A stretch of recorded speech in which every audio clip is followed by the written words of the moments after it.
I'm just setting a timer because I have lots of slides too, and I'm getting a little nervous about all these slides. And I'm setting my timer, and I'll keep an eye on you as well.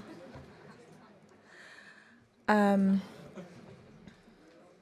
just trying to adjust my eyes because the light is quite sharp. So let me begin by just saying thank you to Cosmin and Freya and the team at Parasite for inviting me to be here. It's really a thrill, and we've been so well taken care of. I really appreciate that. I would also like to thank Mimi Brown and Phoebe at Spring Workshop, where I've been staying for the past week and been a guest at the artist studios in residency there.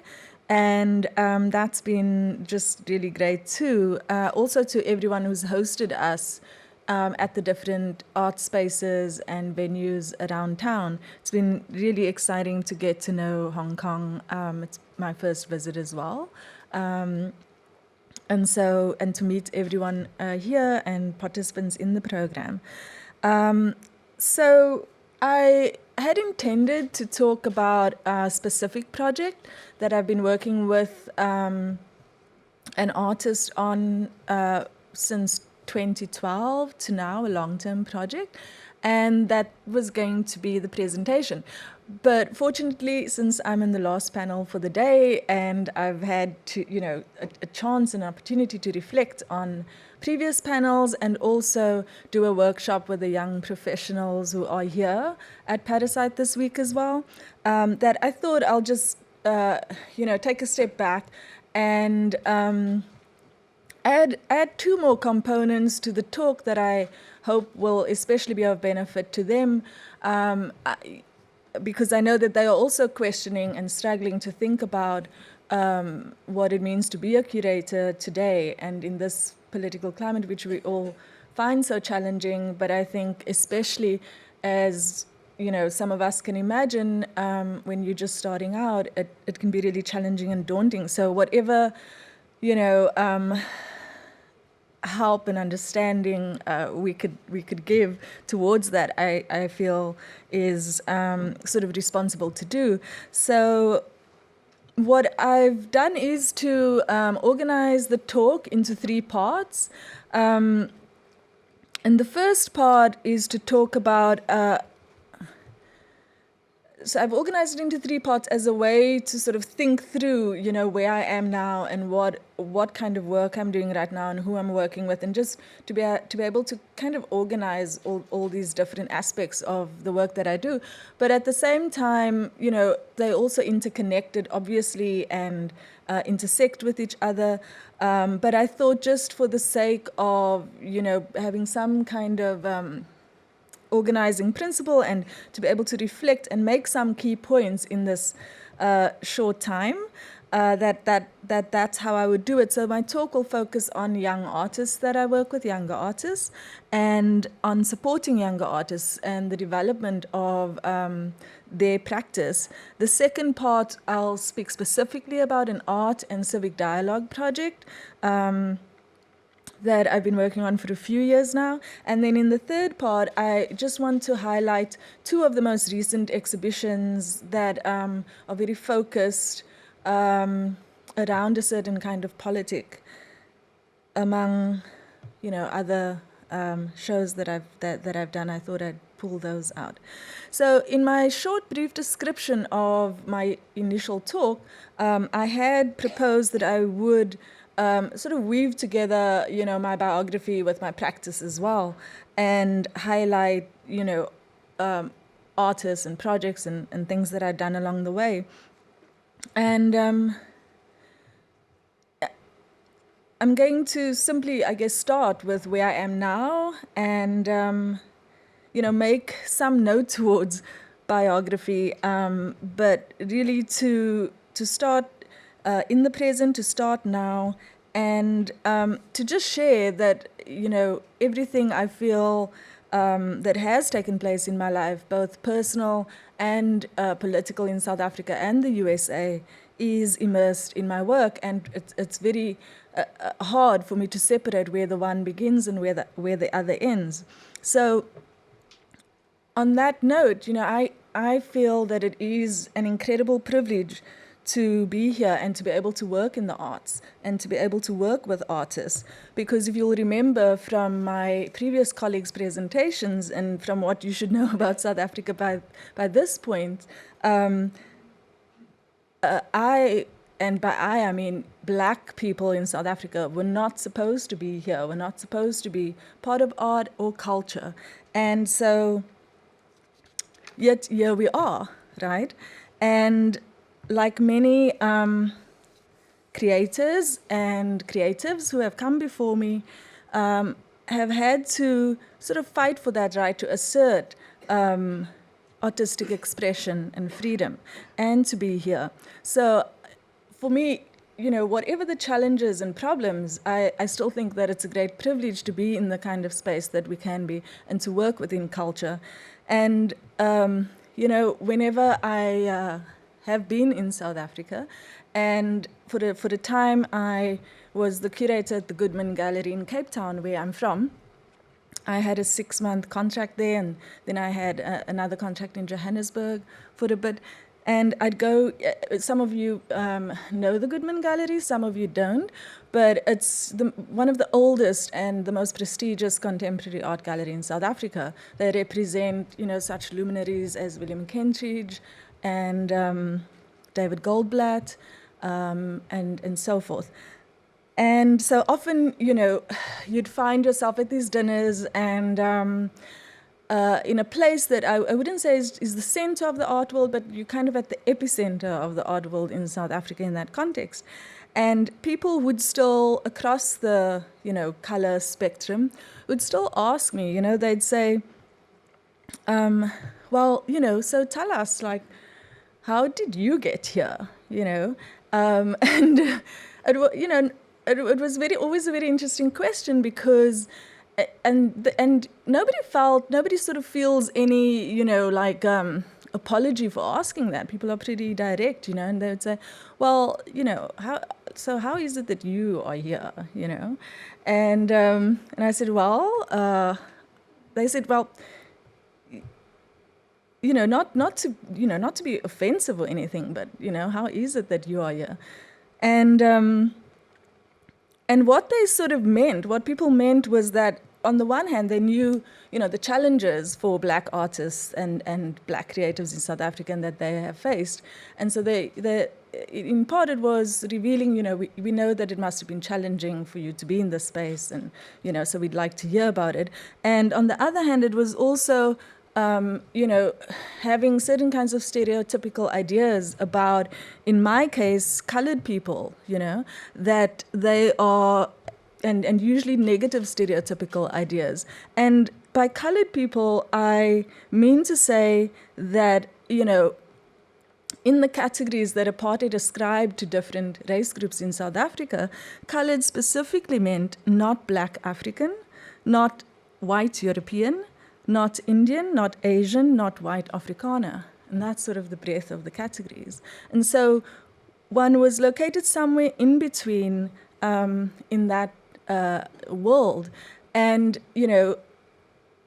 that sort of position of in-betweenness I've found to be quite interesting, both, as a birthright, but also that finding myself between the US and South Africa and working in between often, these sorts of different kinds of contexts has, growing up in South Africa in that situation kind of prepared me well for that kind of work. So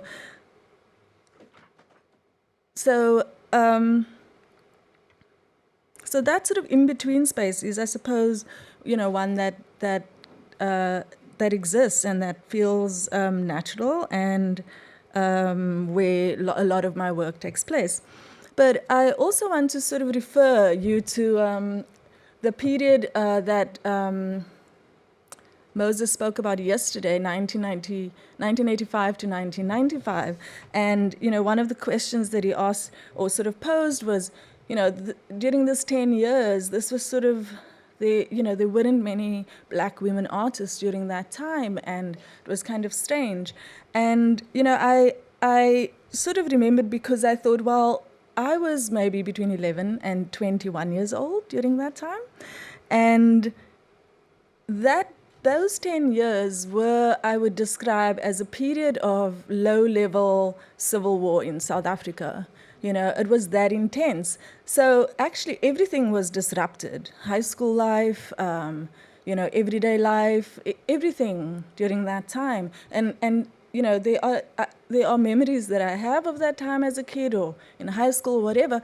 And at the same time, I can't not think about something that happened politically or even on the street or in the main street or at school that didn't take place during that time. So it's very intense. But what has always excited me about 95 period and since is that, artists like Tracy Rose, for instance, who made a performance at the South African National Gallery, in which she, was naked and sitting in a vitrine and had shaved her head and was sort of weaving together the hair.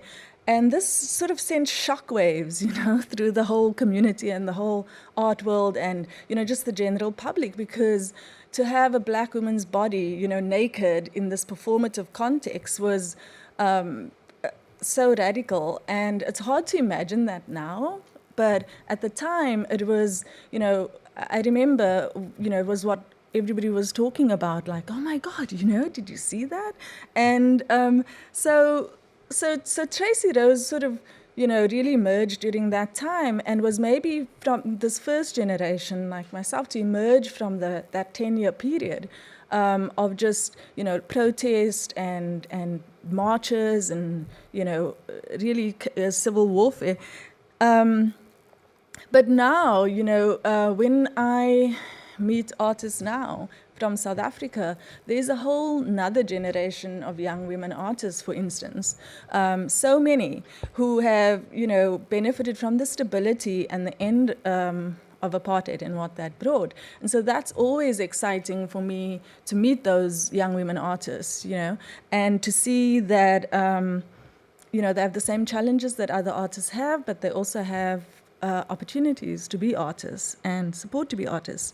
So when I came to the US, I was already 29 years old, an adult, and adapting to a new culture and living in a new place, to study, accept a new country, and again live in between, keep these connections on both ends was very interesting, and where I am, and it's where I am now.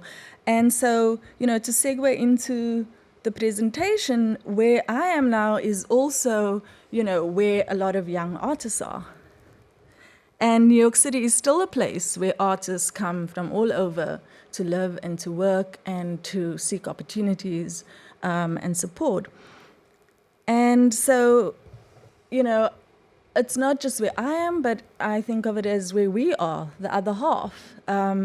And the selection of artists that I'm about to show you now, I don't want to spend too much time on each individual artist, but I simply wanted to foreground that, there are artists who live around me and who I work with in various ways, not only making exhibitions, but, doing residency applications, writing funding proposals, helping them negotiate with galleries, or loans with museums, or purchases by museums, or sales with collectors, or matchmaking collectors and artists together so that they could, support production. So there's a whole variety of things that that we do together, that for me is about helping younger artists and is about supporting their work and, providing sort of encouragement and feedback and all kinds of practical aid. But that this is not, necessarily something that I thought a curator does. But in my experience and in time, I've discovered is a big part of what a curator does, and that I quite enjoy helping artists in this very small, particular, focused ways. And so I'm very excited and energized by, working with artists who, like Dapo Rio, comes from Nigeria, has lived in New York since the 80s, self-taught artist, and has recently, made a series of works in which he's reinterpreted the American flag. Lerata Shari is a South African artist who I recently met while she was on her residency in New York City, and is a performance artist, a multimedia interdisciplinary artist. This is a performance she did called Seretsi Si, and she's done it in Johannesburg and Berlin, where she now lives. And it's about the sort of historical erasures of women, black women, in whether it's through memory or through politics or through history or culture, etc. Tariku Shaferu is an Ethiopian artist who was born in Ethiopia but grew up in Los Angeles and is by all accounts an American, but whose work very much speaks to the invisibility of young black men in the US. Excuse me. And you can see he uses the hip-hop cultural references as titles to his paintings, which are abstract works, and has sort of found a way to combine painting and abstraction with the kinds of politics and poetics that he wants to express. Luma Yasmin is an artist I recently met. She moved to the US from Iraq in 2008. She lives in New York as well. She studied with Teriku.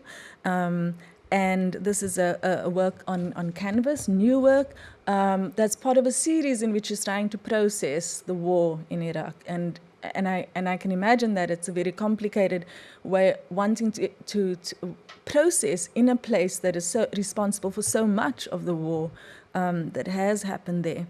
And also works in various kinds of media, animates the figures in her work so that they also function as projections and part of her performances and so forth. Blake Daniels is an American artist who lives in Johannesburg, a young artist who I thought was very interesting, trying to think through queerness and gesture and what it means to paint and deal with the kinds of problematics of queerness. And so we, started talking, and he'll come to New York in January, stay for a bit, and, hopefully show in March. Kalimeri Sanapa is another artist who I've been working with. She's based in Guadeloupe. She's from Guadeloupe in the Caribbean. And this is a work in progress that I'm very excited about, because through our conversations and her drawings, she works in performance, she does installation, she does needlework, collage, drawing, and has made the jump to painting as a way to also explore some of the themes around cultural identity, history, etc. Esmeralda Kosmatopoulos is a Greek artist who was born in Greece but lived in Paris, grew up in Paris, and now lives in New York City. And her production and output is just so extraordinary. She's a self-taught artist too. She studied a little bit, but we also had this connection around language, around otherness, and around themes that are, of interest to both of us. And so we've also started having conversations and talking about, what could we do? And that doesn't always mean an exhibition or being in an exhibition. And that's what I really enjoy about working with younger artists. Radha May is a collective of women artists, young women artists. Napu Mathur, who's from India and lives in New York. Elisa Giardina Papa is Italian and lives in Italy. And Bathsheba Okwenji is Ugandan and lives in Kampala.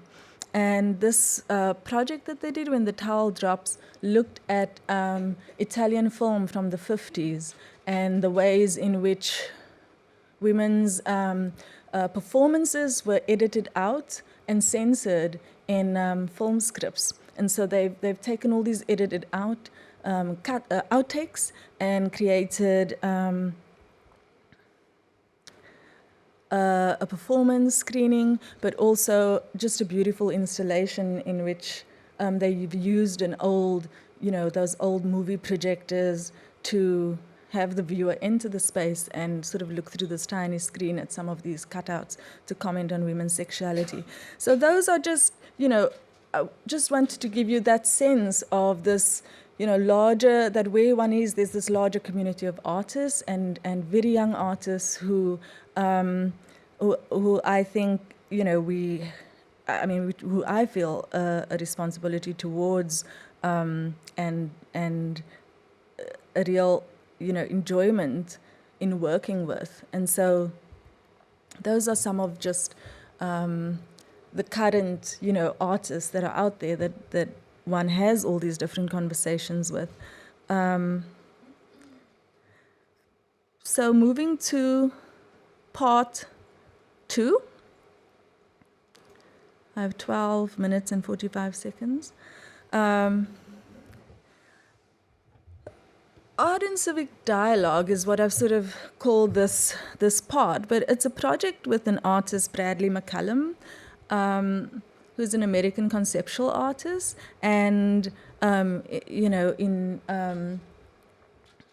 the interest of complete disclosure, is also my partner. So this is our first project working together for over a long time, since 2012, and I think at the beginning of this year we both had sort of weights and measures fatigue, because it was a very intense project in which he looked at international criminal justice. And what started him off on the project was, for 20 years he'd been making artwork that was about domestic problems, social problems inside of the US, and kind of agitating and making visible homelessness, gun violence, race in the United States, race relations, etc. And this project, he wanted to, it was a kind of post 9/11 moment in which he really had wanted to think about, what is the US, how does the US act in the world, and what role are they playing, and then was able to sort of focus on more from around 2012, and then and investigate a lot more. And his interest was in thinking about, since then, since this project, I think there's almost 5 wars around the world that the US has been involved in some way or another, overtly or covertly. And, to sort of really think about, well, what does it mean for the US to act in that way in the name of its citizens, and how do Americans hold their government accountable for, their actions on foreign soil. And so the project began in 2012, and he had organized an artist's residency with the Coalition for the International Criminal Court. He attended these meetings at The Hague, these high-profile international justice meetings, which are, I don't know if any of you know about international justice, but it's a huge machinery in which all countries are invested in some way or the other, and in which countries have to sign a statute to become a member to this. And as a member, it means that in the event of any kind of conflict or violation of what are called international criminal laws, international crimes, that you will be held accountable before this court. International crimes include, genocides, gross human rights violations, the worst of the worst possible things that human beings do to each other, and countries contribute towards the functioning of the court. Japan is one of the biggest contributors to the International Criminal Court, for instance, and they keep its machinery going. Now, the International Criminal Court obviously came to prominence after World War II, was preceded by the Nuremberg trials of World War II, and several tribunals occurred before the International Court became an institution or was established in that way.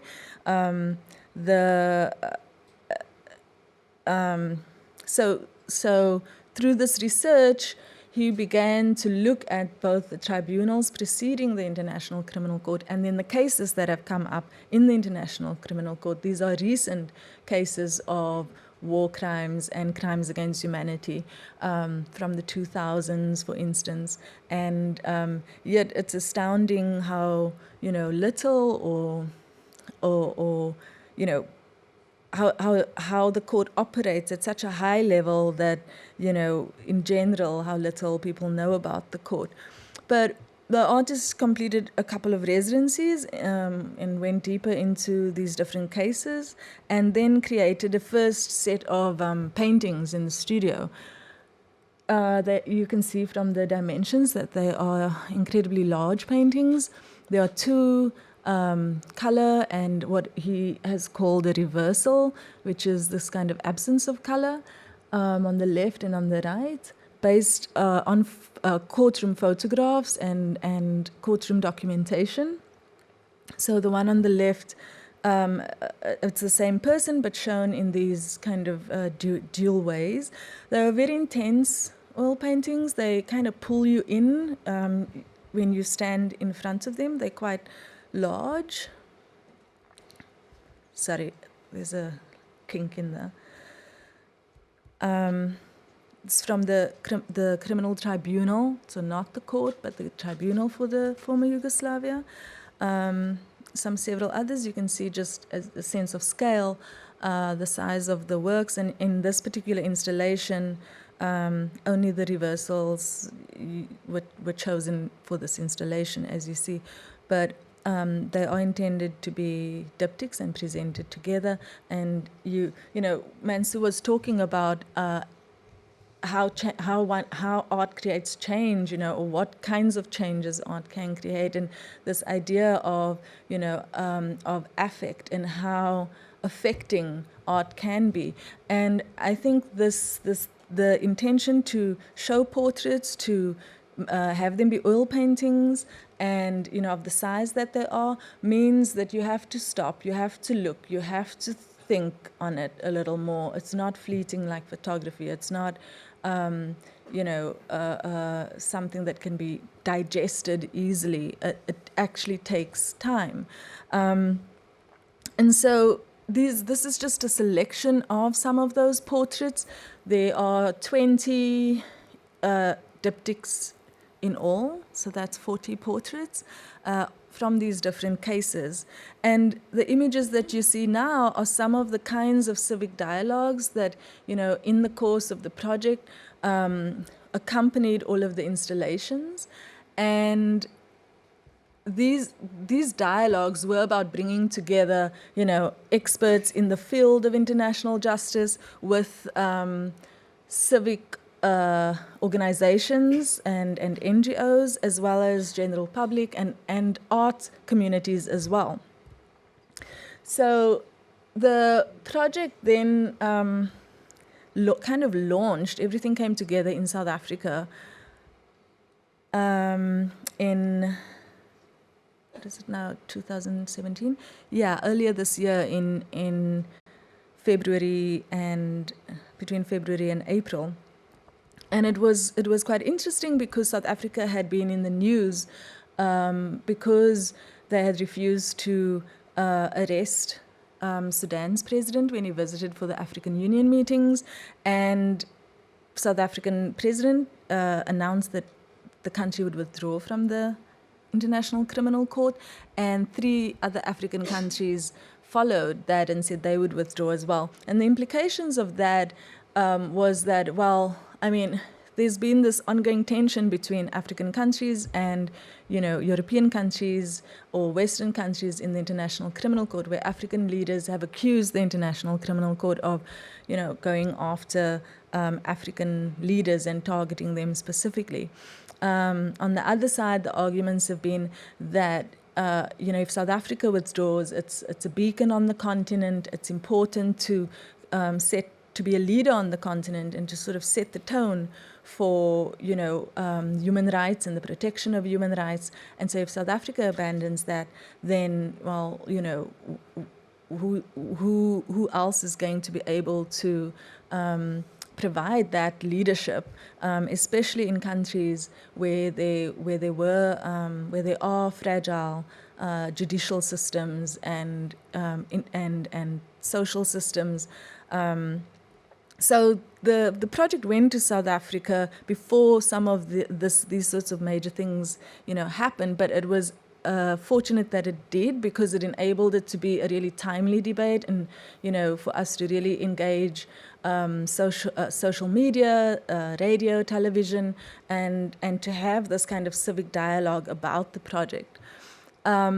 Photographs were also produced that were taken of various people who work in international justice during different kinds of meetings during this sort of 2-year research. And those were also included in this particular installation in a site that was the former prison. I was thinking about this earlier this week when we went to visit where the new museum will be. And but it's also the home of South Africa's Constitutional Court. So there's a live functioning Constitutional Court there. And, the site just had all these interesting resonances with political prisoners being held there, common criminals, and the site now being the space of a museum. Interviews with victims and people who had witnessed atrocities also became part of the installation, but at the core really are the portraits. These were additional responses to just questions that people had. And so there were a number of dialogues that were held during this time. And what was interesting, and I was talking to Niels about this earlier, because just in trying to conceptualize this project and, write a statement and catalog essays and all this, the material that one has to produce for this kind of project, that I found this concept of aesthetic justice really useful to think through, but at the same time, to add this component of dialogue and civic dialogue, but also to problematize it, because what the project kind of revealed is that civic space and space for dialogue is quite small, and that we have all these civil organizations who, we partnered with a civic organization in South Africa, in fact, the organization that had taken the South African government to court and who had won that case, claiming the Constitutional Court said that it was unconstitutional for the country to withdraw and not fulfill its foreign obligations. So we partnered with them. They were thrilled. They got the project. They felt that it would really help them reach, a broader audience and really be able to have a conversation in a much more interesting way than the ways they've been having it. And so together we organized a lot of these events, and it was very interesting how people in the arts world got the art and immediately, but weren't very active in attending the dialogues and the conversations. Yet the dialogues and conversations were very much attended by NGOs and civil society organizations and ambassadors, and more than 300 people came through these dialogues. So what we also saw was that this new kind of civic space or public space or culture was very much one that was around, social media, very much driven by social media. And that when we had social media, people helping us to, create memes and send tweets while debates were happening, that there was a lot more, dynamic engagement with the topic and people just kind of, punching in questions and comments. And that was very interesting too, that I think it kind of challenged what we think of as dialogue in this traditional way of having speakers and an audience. But it also was an opportunity to have this broad reach. So just sort of to conclude, the idea was that this project would move around some of these important sites in Africa and really would address this critique that African countries had of the International Criminal Court, but would also, from the other end, take some of these conversations make that part of a conversation with the court in The Hague and that community there. As I said, we have a little bit of weights and measures fatigue after South Africa. It was an incredibly huge and complex endeavor, but we hope that we can do the project in East Africa, where we have already had some discussions about that. So because I only have 0 minutes left, but I think I will probably get an extra maybe 2 minutes. I'm just going to conclude with the third part of my presentation, which is around, really, again, thinking about my practice in terms of focused exhibitions. Exhibitions that I've chosen, these two, are particularly driven by my own research interests, art historical research interests in women artists, in Black artists, and and it's just sort of I've just kind of pulled out these two things because, if any of you know South Africans, you'll know that we're totally obsessed with history, and that means that, we can usually find friends all over the world because there are fortunately many places where artists are also obsessed with history. And so these exhibitions usually articulate some aspect of that history. And so I'll just quickly, I've kind of summarized it here, but this was a show that I did just this year in San Francisco, and I think it's important to note that both these shows I did at commercial art galleries that invited me to do these shows, that wanted to do shows with women's artists, that were really supportive of these shows, and so that I think that it's interesting, given our critiques of the market and galleries and all of that, that there are some of them who really do have a commitment to art history and to particular themes and focuses, and to expanding the reach of women artists and to making women artists visible and articulating those politics. And so for me, that quote, that favorite quote of mine from Bell Hooks, she said that shortly after Hillary Clinton had lost the election, and that she sort of made that comment, and whether or not people voted for Hillary Clinton or felt that she was a great candidate or not, the fact that was that, that there, a lot of the critiques that have emerged, or a lot of the analysis, is still that sexism and sexist oppression and, that glass ceiling, all of those things, that still exists. So for me, feminism has always been a very simple thing. It's always been about the end of sexism and sexist exploitation and oppression in whichever forms. The exhibitions, I still believe, are an opportunity to redefine aesthetic experiences, to interrogate and investigate social and political formations, and to inquire into the construction of knowledge.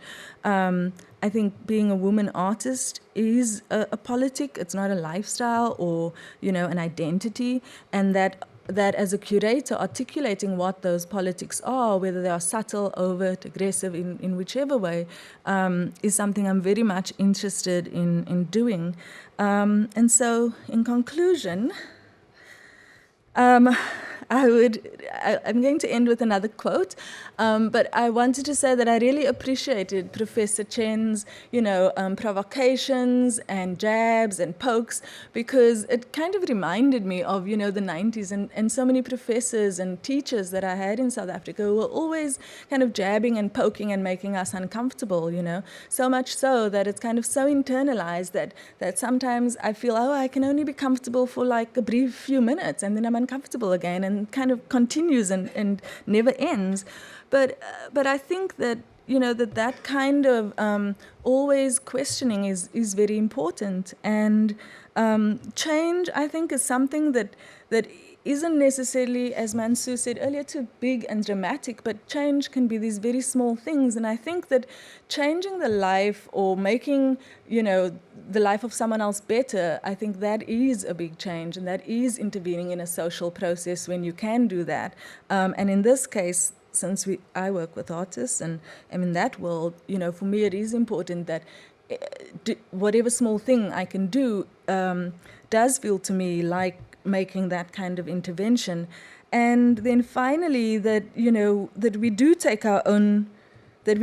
the long view, and that we do what we can do during times of, crisis and problems, and hope that, the world doesn't go to hell in a handbasket.